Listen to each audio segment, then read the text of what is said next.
Hello and welcome to the Japan Zoominar at UC San Diego.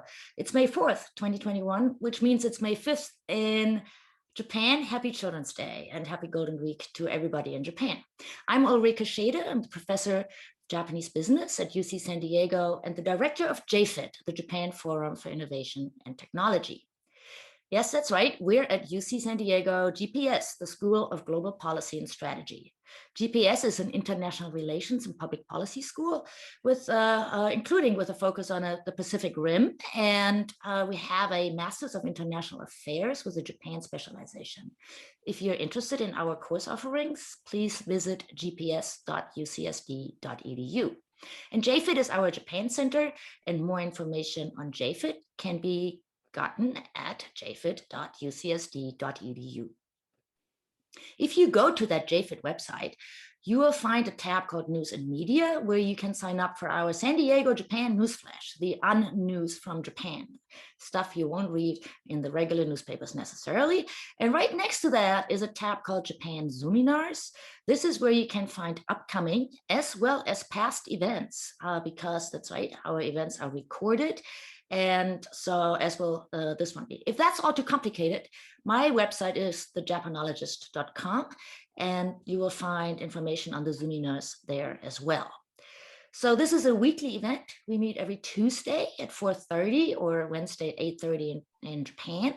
And today, of course, we're going to talk coffee, but let me share with you what's coming up. Next week, we'll have Dr. Yuri Okina, who is the chairwoman of, including, among many things, including Prime Minister Suga's vision for Japan after COVID regarding society, working from home, women, immigration, all kinds of interesting topics. And she'll walk us through that vision, followed by Shal Garin, who will talk about transnational history writing, and Marie Alice Haddad, who's going to walk us through her recent book on environmental advocacy in East Asia, and so forth and so on. So please be with us every Tuesday at 4:30. As I mentioned, our Zoominars are recorded. That means that going forward, when you write comments into the chat function, I may weave them into our conversation, but I will refer to you only by your first name to make sure that your privacy is honored. And here we are with our guest today, Professor Mary White from Boston University. She goes by Corky, and so Corky, I'll call you Corky today. Please do. Professor White has written on social policy, education, women, family life, and urban social spaces and food for many years. And I would say you are the food madam of Japan. So if there's anything to be known, and not, by the way, only Japan, among her many writings are a cookbook, as well as a fabulous piece in The Atlantic on how what they feed us on airplanes is actually not chicken. I don't know what it is, but apparently it's not chicken. There's also a piece on how Boston's North End became Little Italy, and other interesting things. So look her up on Google. You'll find some fantastically interesting pieces. And of course, she's also the author of this book, Coffee Life in Japan, which was the namesake of today's event. She is a triple degree Harvard, undergraduate, master's, and PhD. I believe you were an Ezra Vogel student. And that shows, I think, in some of your approaches to your research. So welcome to the show, Corky. It's great to have you. Thank you very much. It's a real pleasure to be with you and to talk about coffee. And actually, Ulrike, what was the last cup of coffee you had today? I have discovered microbrews in San Diego. San Diego is a micro beer place, but these beer brewers have also gotten into micro coffee. And I also explored the Bay Area coffees. So today's, I believe, was from the Verve. You are very lucky. You're in a good place for coffee. I am. So Corky, why coffee? What was it about coffee that got you going? Well, coffee does get me going. And coffee was something that seemed very European and sophisticated in my high school years. You know, you'd go to a cafe and you'd look as bohemian as possible. And, you know, the whole kind of beatnik shtick of coffee. So when I first went to Japan in 1963, I had just graduated from college, and the first places I went were cafes in Japan, because that's what, you know, I felt comfortable. And of course, they were on every block in 1963. They were everywhere, and they each had their own character. And so I wallowed in coffee for many decades in Japan without actually thinking I should study it, because it was just like breathing to drink coffee in Japan. So at one point, some years ago, I was sitting in a cafe and I said, it's a topic. It's not just a place to drink coffee and sort of zone out. And I began doing a lot of research on the coffee industry and origins of Japanese coffee, from the Portuguese bringing coffee in the 1500s on to the Dutch, etc. So it became much more than the cup of coffee I was drinking. So why is coffee such? I mean, it's a what is it about the coffee shop in Japanese society? Let's start with the society before we go to some of the other aspects. Yeah. Well, coffee, as I say, has been around for a long time, but it became a place to go, a cafe, only in about 1881. That was the first coffee house of record. And after that, in the Meiji period and in the early Taisho, it was a place to learn about the rest of the world. It was also a place to go to try on a new self, a modern persona. And so, you know, urban Japanese were doing all kinds of things in coffee houses and wearing Western clothes, and being, in those days, being modern meant being more Western. It quickly turned into a Japanese modernization, and the coffee houses followed. So, you know, coffee shops became maybe what's called a third space, where you're not the person or the role that you're meant to fulfill in other spaces, such as home and work and school, but you can be somebody else, or more importantly, you can be no one at all, which is a great luxury, to have time out from the demands of the rest of your life. So they're not culturally prescribed in certain ways. They're not, and they're very malleable. And that's the difference to the tea house, I assume, where there were all these rules, and you have to take the cup and then you screw it this way or turn it that way. But coffee, you can do whatever you want. Is that? Well, yes and no. Yes, it's true that the chaya, or the old tea house, was also a place where you were known. You often went to your place, you know, and where you would expect to meet people you did know, and where certain kinds of expectations of sociality were, you know, evident. But the coffee house was a kind of social escape, but it was also a place to eat different foods. For example, coffee, when it came into the coffee house in Japan, brought along some, you know, Western kinds of food like pilaf and spaghetti and kare raisu. Kare raisu, curry rice, first came to Japan through coffee houses, as it had in England. It's a long story about how kare rice got to Japan, but it actually was a British curry that came to Japanese coffee houses. So everything has a story that leads to another story. Which is why the Japanese curry is actually not a curry. Yeah. Well, yeah, except it is Japanese curry. You know? So, and the morning breakfast set, right? I remember that was great when I was a student traveling through Japan. The morning breakfast set saved me from a lot of problems, right? So it was cheap, it was nice, it was easy, it was and there's thick toast. And, I love the thick toast. You know, one of the things about, it's called morning set or morning sabisu, is that cafe breakfast has become a kind of tourism in Japan as well. There's a morning set tourism where famous breakfasts are up in their guidebooks to, where you can get the best cafe breakfast. And Nagoya, the city of Nagoya, is kind of really famous now for elaborate competitive morning sets. So it becomes something that, well, it looks Western, it has toast, but no, it's Japanese toast. It's not the same thing, and it's specific to the cafe. Didn't the coffee shops also help the early games? Because I remember morning set in a coffee shop where I could also play Mario on these play tables or something. So there's a whole lot about the coffee shops. Let's go back in history a little bit.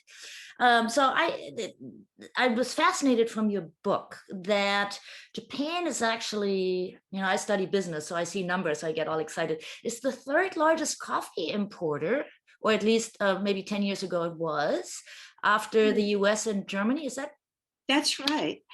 It's third largest importer and consumer of beans. And that makes a difference with Germany, actually, where, as I understand it, coffee is imported in huge amounts, but is also made into other things that are then re-exported. That is, coffee syrups are made in Germany, instant coffees are made in Germany. There are a lot of coffee products that aren't necessarily consumed in Germany, but are vastly exported.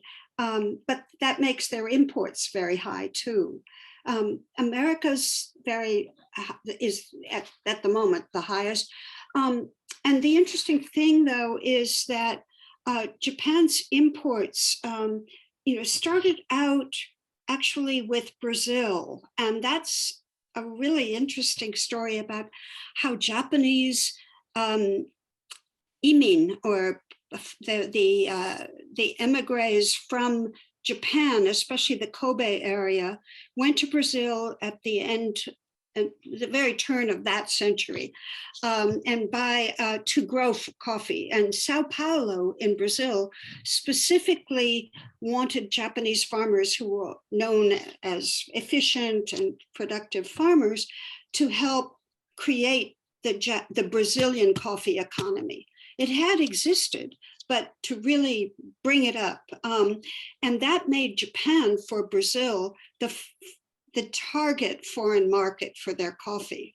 So by 1907, Japan had the world's first coffee chain stores in Japan, and they were called Café Paulista from Sao Paulo. So it's very improbable for people who say, yeah, but they just drink green tea, don't they? But in fact, Japan has been part of the world's coffee history for a long time. Coffee, the coffee shop also as a third space or a place. And I mean, in your book, you go through all of the different functions of this coffee shop, right? Because, so for instance, the cities in Japan are densely populated, as we all know. And there's often the coffee shop becomes sort of an escape or a refugium of sorts where you can actually be alone. Yeah. Which you can't in many places in Tokyo, right? So it can be a withdrawal, but it can also be a dating place, can be a place for politics. Let's go to the Taisho years, because I have this image of the coffee shop as the place where Japan turned into a democracy. But that may be a little bit overdrawn. What are your insights on that? This is the Jürgen Habermas. That's horrible. Although I'm more easily understood, I hope. Actually, there are writers who have looked back at the coffee houses of the Taisho period of the 1920s and said, this is the coffee house was the embodiment of the new democracy, or democracy, and the idea that you might meet people you wouldn't otherwise meet but for the coffee house. You would have people of different social niches, social strata, or you would be talking with people about new ideas and exchanging new ideas. This also, of course, Habermas was talking about the life of the coffee house in London, but the idea of the coffee house as an exchange place where you learn new things. As I said before, you learn some, cultural forms of food and clothing and music. And this is actually very interesting because the coffee houses of the Taisho era and early Showa were places where you could listen to jazz, for example. So you listen to their jazz cafes that still remain. There are some in Tokyo, some in Kyoto. Kyoto, by the way, is a great place to see old forms of cafes because it wasn't significantly bombed during the war. So all the old stuff stayed on much longer than in Tokyo. But you could listen to jazz. Often you didn't have a phonograph player at home, and you could go and listen to the new things, but you could also listen to old music. But the Meikyoku Kissa, the classical music cafes, were places of very special sound systems, early but very special sound systems. So you could also, diversify your cultural knowledge by going to a cafe. You could go to a gallery cafe and see the latest art, abstract expressionism later on in the 50s, but earlier on, all kinds of cultural forms would come to the cafe as if to exhibit a new Japan. And that I think was pretty significant. Right after the war, a new outpouring of cafes too, bringing in new forms for thinking about women, for example. The feminist cafes of the late 60s, they're very prominent. So often new ideas as well as new themes. So let's talk a little bit about the coffee shop as a space or an architectural, I don't know what, a thing, right? So in your book, you have a number of photos that make them all look as if they were copies of Western places. But the current coffee houses that I like in Japan are actually more expressions of Japanese architecture, like minimalism and clear lines. And do you want to see some pictures? That would be great. Yeah, let's look at some. Let me try to do this. I will skip through. There are too many slides here, so I'll just let's see. Now you showed me how to do this. Yeah, that's the right button. No, very good. Is that it? Did we do it? Excellent. Yes.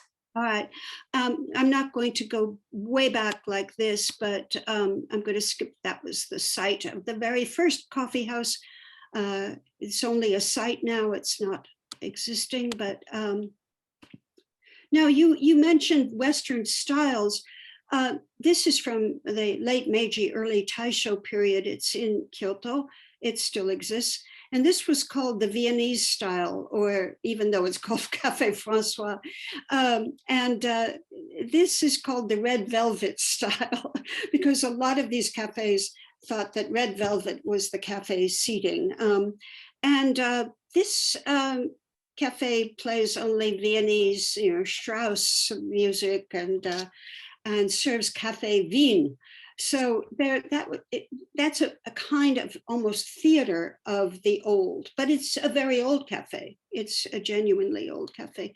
Let me see if I can get to some other styles quickly. Yeah, and then you have quite a different scene where there is many very famous architects in Japan, or what we call starchitects, are now making cafe designs. So you have Bauhaus almost everywhere now, and that is actually mid-century modern. So it's kind of an old style now, though modern. I'm going to skip through, but we can go. We'll have to talk about those guys later. Yeah. But... All right. Well, I'll try to get back to them. This is a very old tea house, a chaya, that was converted to be a coffee house on the top of a hill in Kyoto. It's quite beautiful, but it's a very modernist interior. That's their style. All their goods are modern, handmade, minimalist. You use the word minimalist. Yes, absolutely. very spare and very beautiful. This is another style of cafe. It's called the sepia or sepia cafe, because it is the brown tones of, sepia photography is a very, kind of evocative mid-century style as well. And people just go there to kind of zone out too. It's very quiet. But you will notice, there's very little use of laptops in Japanese cafes. In Starbucks, yes, but mostly you do not see them. You do not see people camping out and working, although there is the phenomenon of the frita, or the kind of freelance worker who uses cafes as a kind of depot too, but for work. Let me see if I can, there's your morning set. The morning breakfast, that's the classic form. I will try to get through to another style. These are technology pictures, so I won't do those. But these are more new style cafes. And there is a phenomenon now of young couples avoiding the salaryman existence and starting working together and owning a cafe together. It's quite prevalent all over Japan. This is a couple in Tokyo. Let me see now. I'm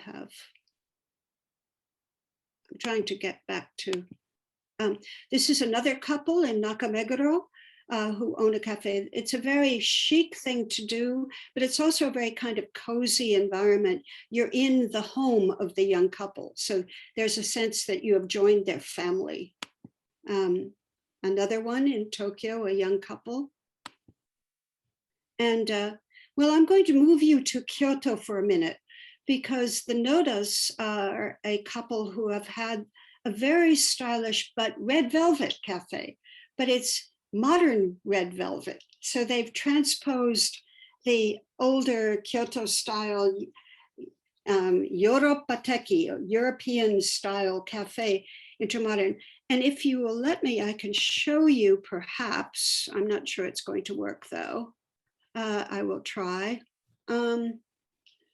A video of Mr. Noda pouring in a balletic fashion, his technique for making pour over, which you probably, I've seen through.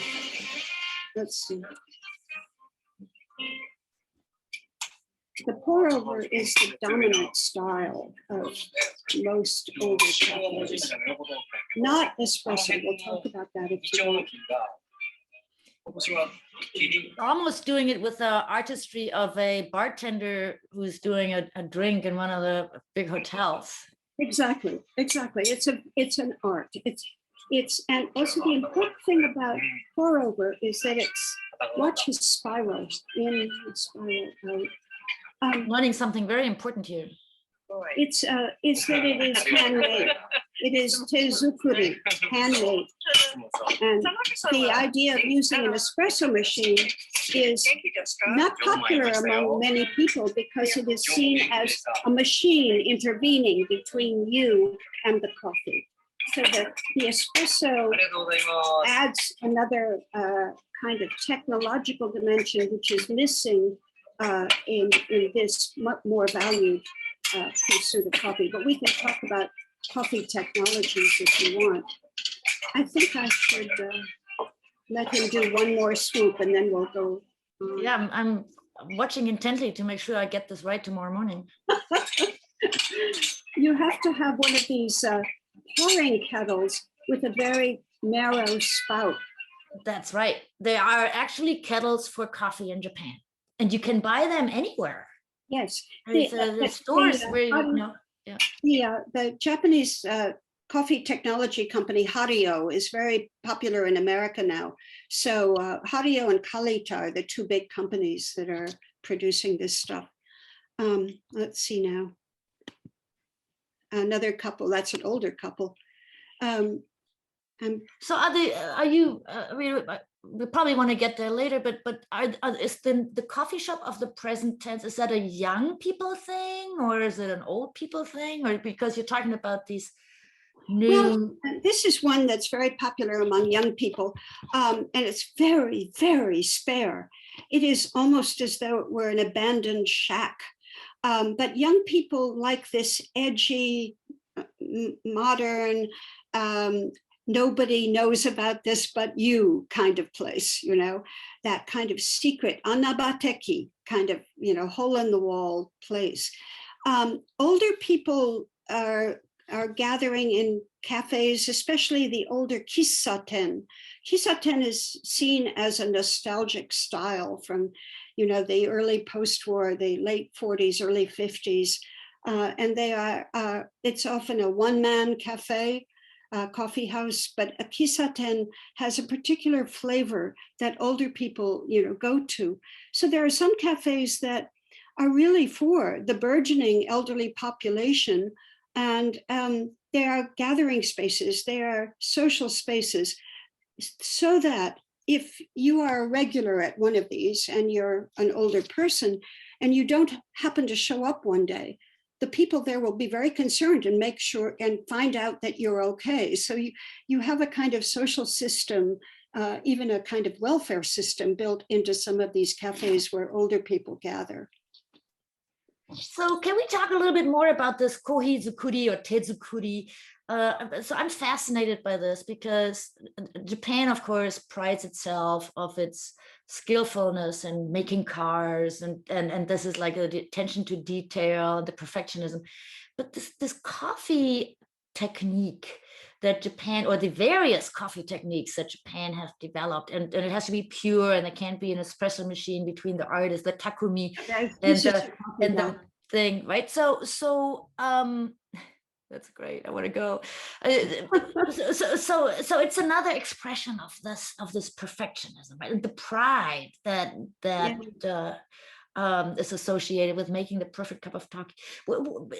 Is that just something that's just similar to other disciplines, so to say, like the tea or the car making or the electronics making, or do you think there's something particular about the coffee? Well, that's interesting. I do think that paying attention is the dominant sort of skill in almost everything, right? In Japan too, and it gets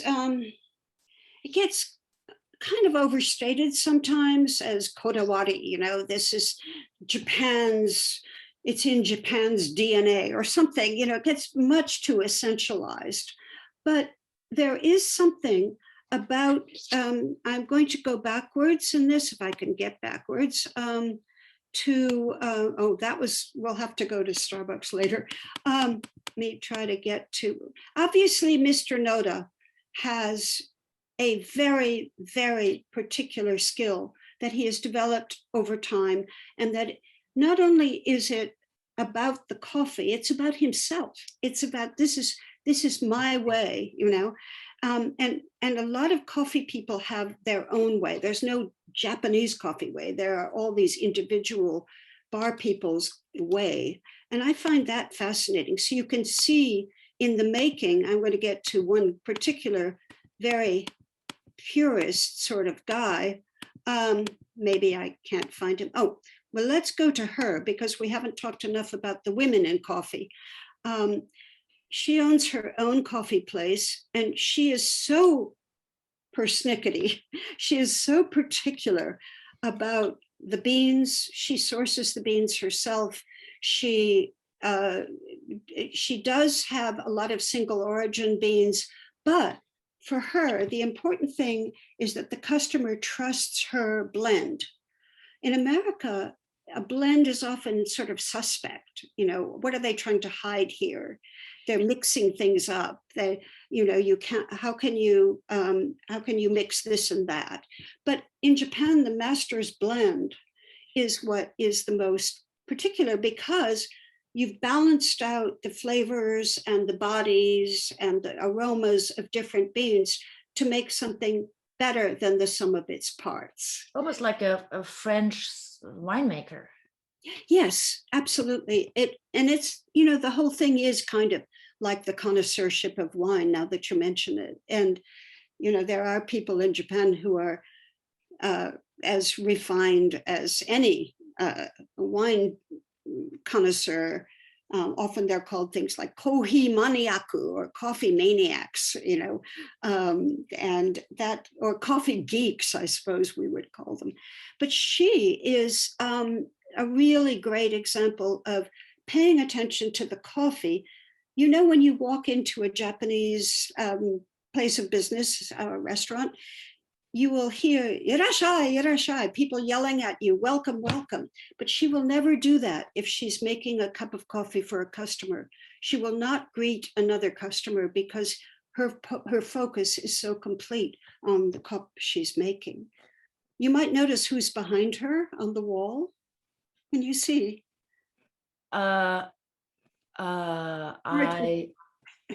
It's hard to see. It's actually Fidel Castro teeing off. She's something of a radical, and her decor is minimalist in a very revolutionary way. So it's very interesting. But her coffee is impeccable, absolutely. So are you saying that these coffee people also make a whatever, if it's a jazz cafe, they make a musical statement, and if it's like this, it's a political statement?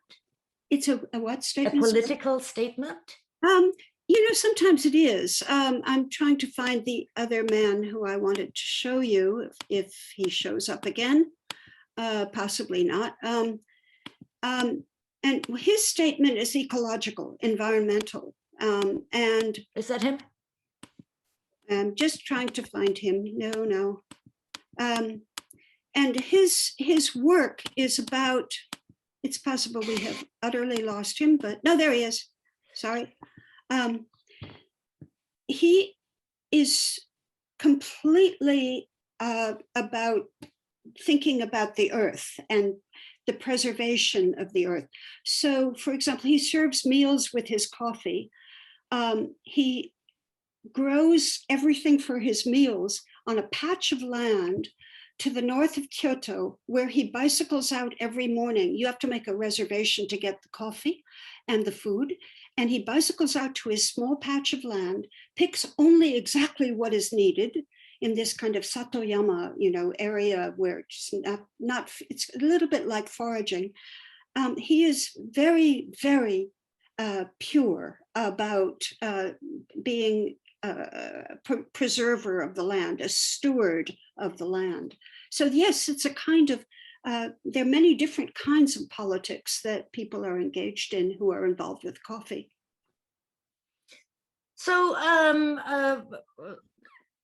we're getting a number of questions from the audience, and I want to read those, and I want to encourage the audience to write them up, but you don't have to worry about them. I'll send them to you later. So I'll weave them in. But let me ask you this: this young couple, since we just saw this person and the woman previously, or couples, are they motivated to? What's the what's the implication of these people? So Takeki would like to know, what's the implication of this? Is this a trend? Is this large in numbers? What do we learn from these people that say, I want to not be a salaryman, I'm going to go and open my thing or something? There was, in fact, a whole movement, it was called Datsara. And Datsara was, let's avoid the tedious lives of our fathers in the salary world. And of course, some of the salarymen themselves left salary to do something creative or to do something more self-expressive, and to avoid the devastation of karoshi, or death by overwork. So these people are taking a risk of, they have to support their own work, they have to be they have to work extremely hard. There's nothing easy about running a coffee shop, but they're at least in it for themselves, and they can also live according to their own style as well. So the young people doing it as couples are not huge in number, but the young people doing it as a way to have a different kind of life are very many. And they also are very involved with coffee development.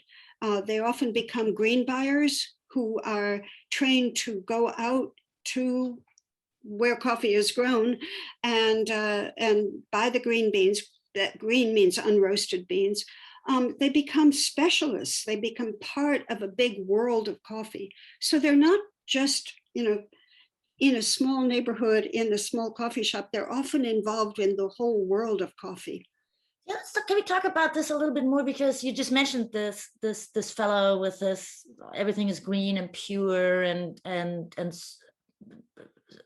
vegan, I assume, almost, but coffee doesn't come to mind when we talk about sustainability and so forth, right? So coffee has a big footprint. There's a lot of exploitations. There's all this fair trade movement, but I don't know whether that's growing. Maybe you can shed some light on that.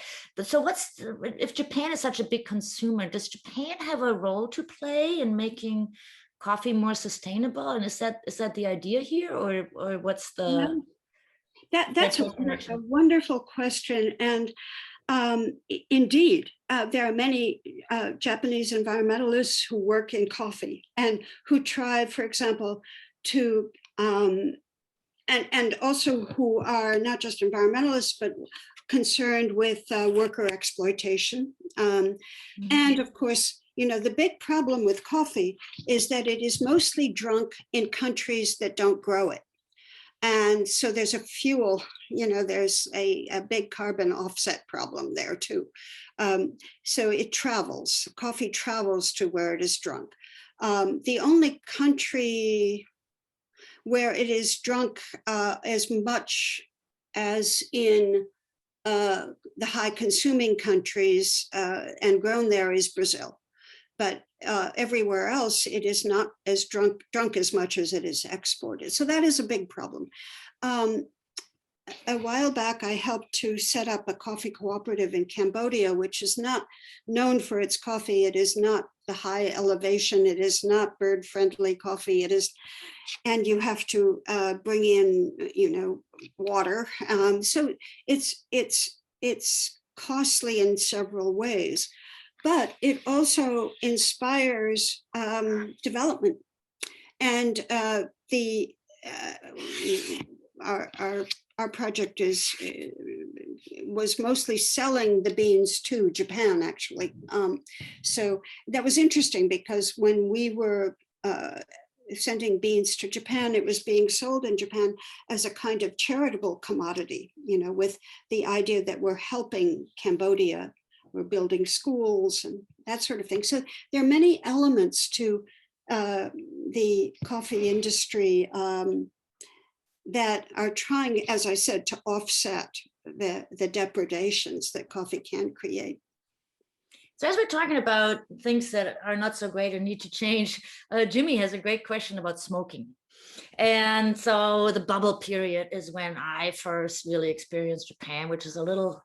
you're my senpai there, but of course, during the period of high economic growth, all the way through the bubble, the kissaten was the ultimate place for the salaryman smoking, right? And it was smoke filled. And you talk about this in your book too. I mean, some of the smells in the old coffee shops were not the best of smells. Yeah, I mean, I used to come out smelling my clothes, right?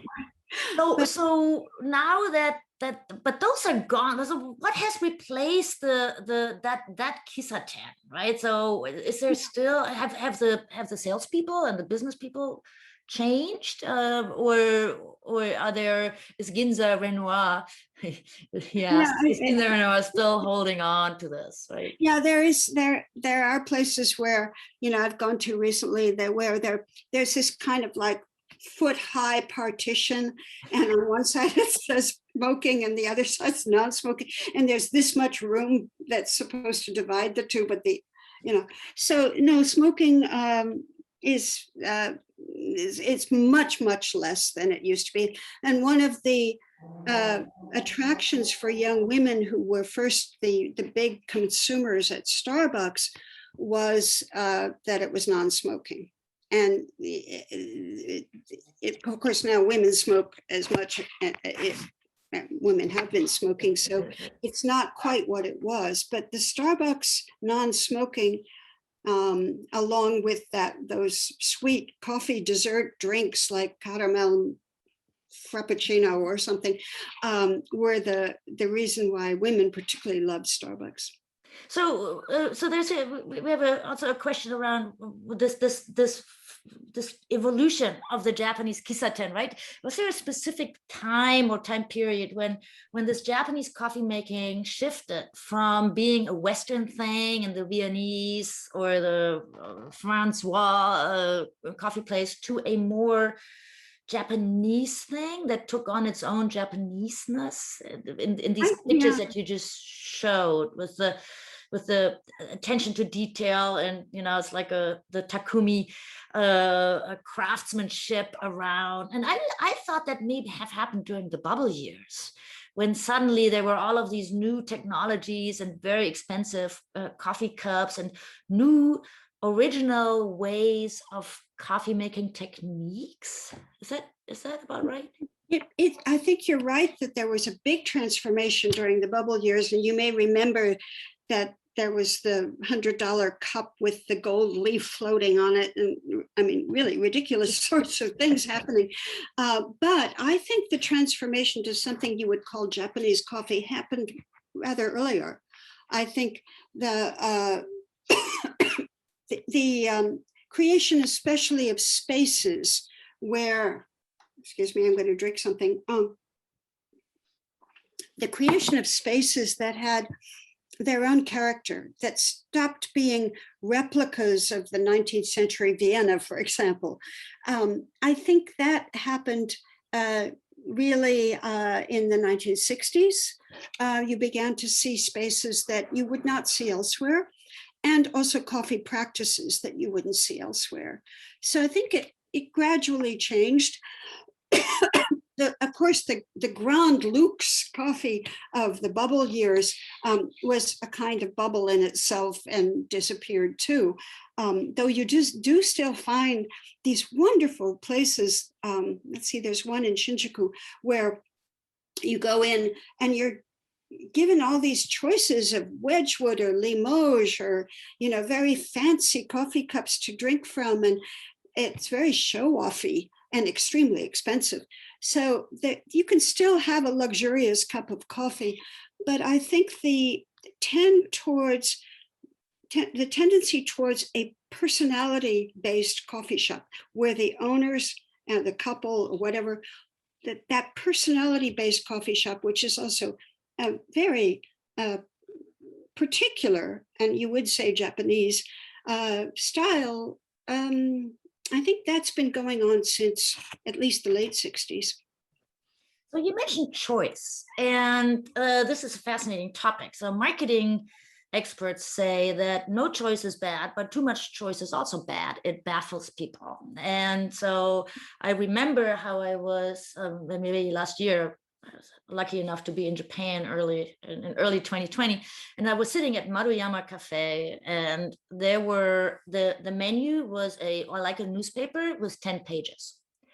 And it had these wonderful descriptions of each of these coffees, right? It's almost like red wine.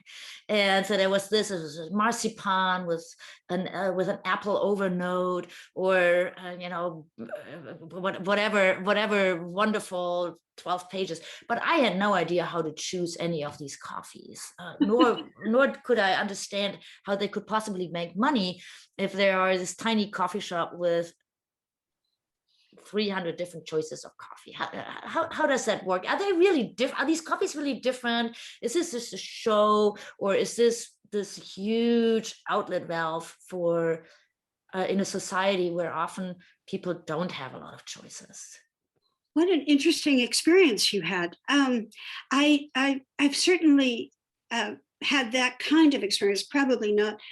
In fact, there's one cafe in Tokyo, very, very fancy, where you go upstairs and they present you with a cup of green tea and the coffee menu, which is like the one you saw. Cleanse your palate before you drink the coffee? Yeah, it's the green tea is the hospitality, and you're meant to have something because you're going to spend so much time on the menu, of coffees.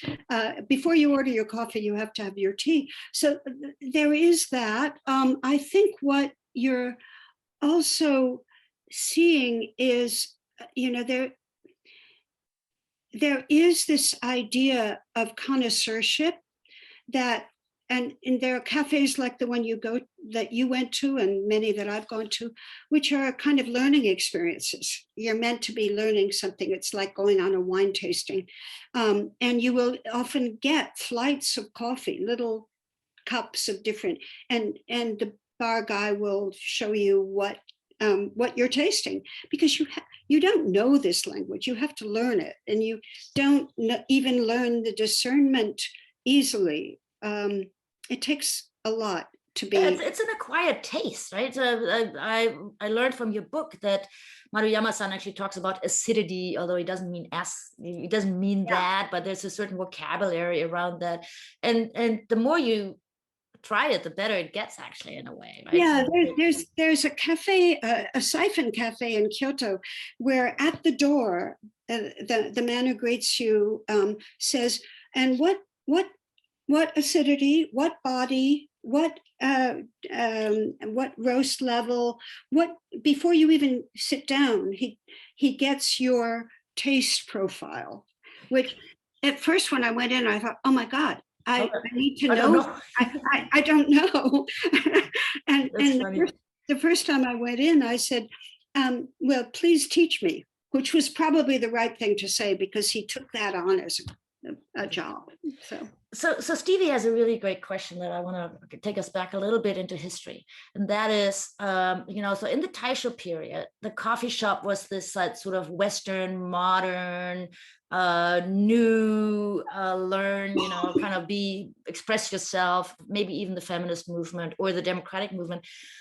Does the coffee shop also serve for other political means? And he was thinking particularly about whether there was something during the rise of militarism, maybe top-down attempts to appropriate coffee shops for nationalistic purposes, or overlook, control, right? The sodo in ho, like, so you can't move, you can't go where you want to go. Did that ever play in? Did the coffee shop ever have that sort of function? That's a really interesting question. Indeed, there were, especially as the war went on, coffee made out of non-coffee substances, which were called by nationalist names, the way in Europe, coffee was made out of walnuts and other things because they didn't have coffee. But coffee houses were mostly seen as, hotbeds of sedition and anti-war movements too. So they were shut down often for political reasons. Feminist cafes during the first wave of feminism were places where, during the peace protection law enforcement, women were not allowed to gather in groups of more than 6 in a cafe. So they would strategize. So maybe 4 women in one cafe and 2 women in a nearby cafe, and then another group, and they would have feminist meetings by having one of the women run from cafe to cafe during the shutdown period to pass the word of the discussion and the mobilization for action. So cafes were used for political purposes, actually, and during the student movements of the late 60s, there were cafes that again were concerning to the police, because that's where the mobilization for a demo or even a violent action would be mobilized in the cafes. But during militarization, they were mostly kind of really minimized because there wasn't any coffee, and they had to cut down, but also because they were suspect.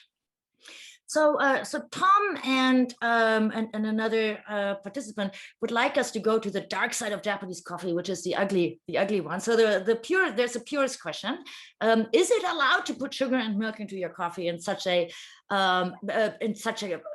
enhanced coffee making environment?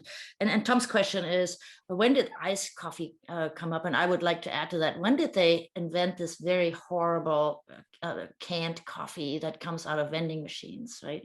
So the iced coffee question is, did have Japanese traditionally drunk iced beverages? And did the kohi froto was something that was invented in Japan?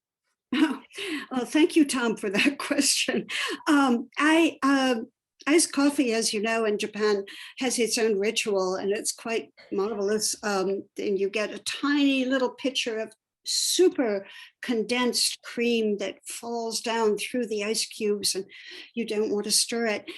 It was a post-war phenomenon, and it was created, I understand, during the occupation, when American GIs were, especially from the American South, or actually from Boston. Boston is a big iced coffee place, helped to make it popular. So iced coffee, what was the other? Is it okay to put like coffee and sugar in milk and sugar into your coffee in one of these, like Maruyama Café or something, one of these like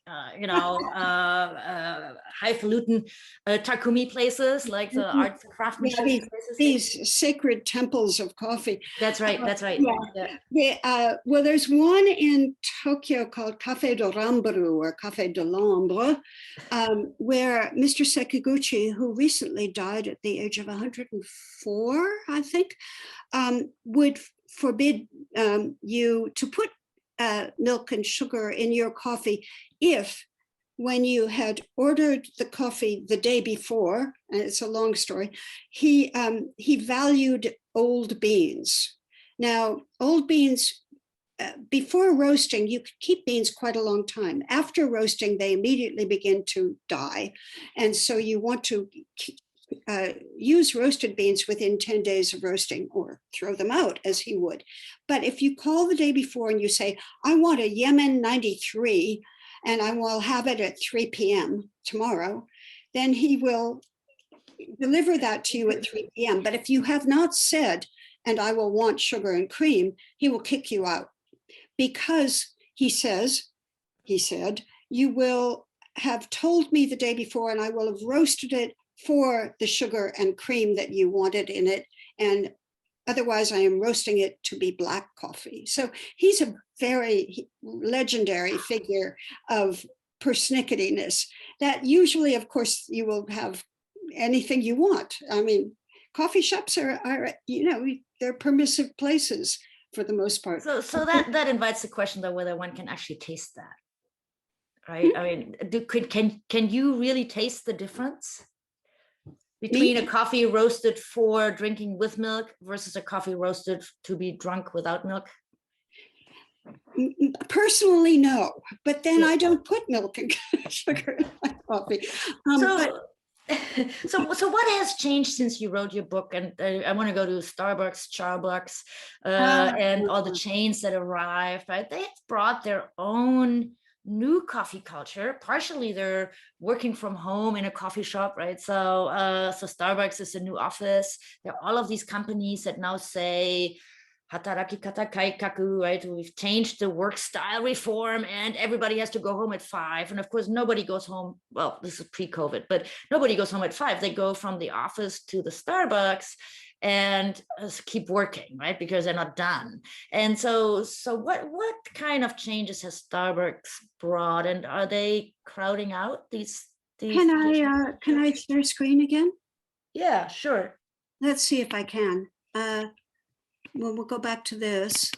I want to find my last slides, which, whoop. All right, so I was lucky enough also to be in Japan just before the pandemic hit. And the new Starbucks Roastery designed by Kuma Kengo, a very famous architect. I was invited to go to this, I was going to be given a, VIP tour, and I was extremely embarrassed because I'm on the side of all of my very particular Japanese coffee people. So Starbucks is often called Charbucks because it is said to over roast the beans. And well, we could go into this, but I don't want to get myself into too much trouble. So I go, and there's the entrance to the new Starbucks premium roastery on Nakameguro. And it is a 4.5-story structure on several blocks along a canal of 1-story structures. So it's quite dominant. And there are these 2 guys in Armani suits who open the gigantic doors for you. And you enter as if to, an imperial kind of presence. It's an atrium ceiling where you see extraordinary things. You see a gigantic copper cooling tank for the beans that are being roasted over to the side. You see, I don't think I have more pictures. No, but I do want to show you the contrast. Starbucks has become theater, and in an extraordinary way is becoming a set of performances where on each of the levels of this building, for example, you can have a different kind of experience. This one floor is a social floor where you're supposed to connect with others. And so it's a very deliberate, manipulated environment for each level. Here's another floor where you're meant to sit alone and be contemplative. So you're being given different experiences as if you were in a participation theater.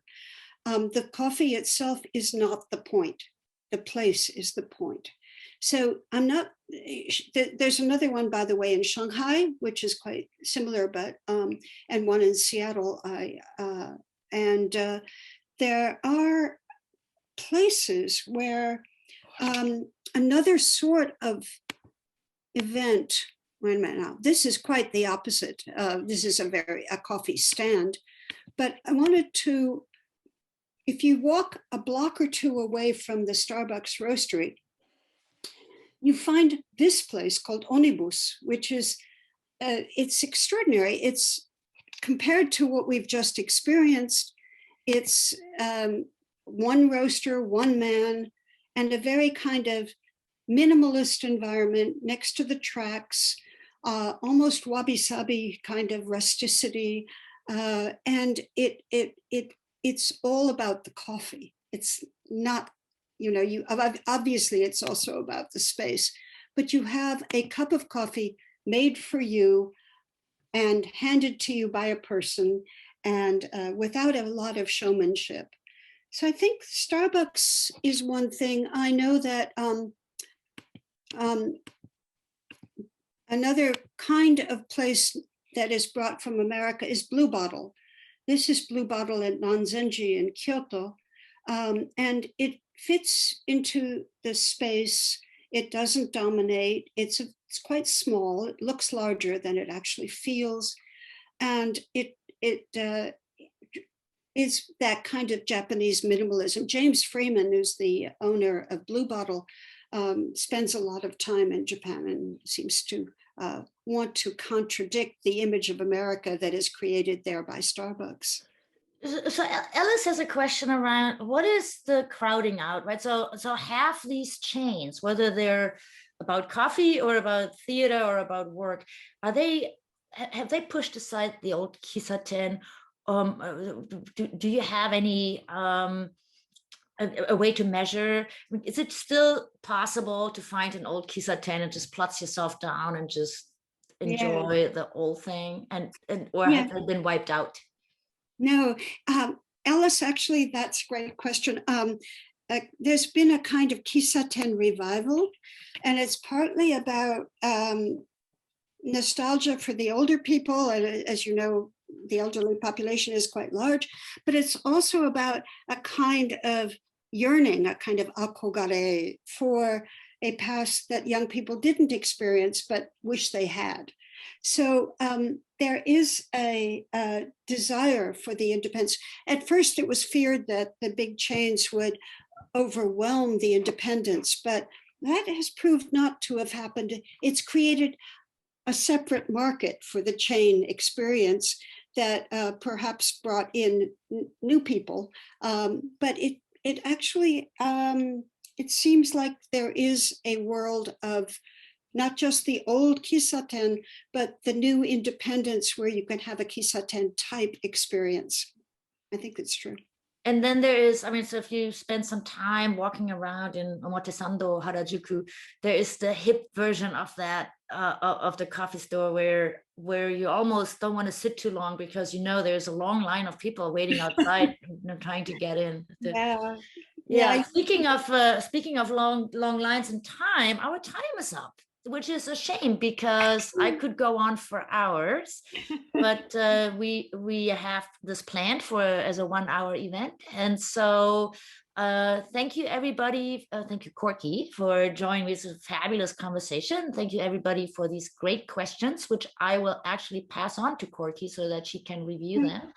And so thank you all. It was great. I want to end with one comment, which I actually should read out loud because it is just so great. It is the following: Professor White, anthropologist of the Japanese coffee culture, is that not the absolute coolest job ever invented? So on that note, Corky, thank you very much. And thank you all. Stay safe and see you next week with more about Japan. So take good care, everybody.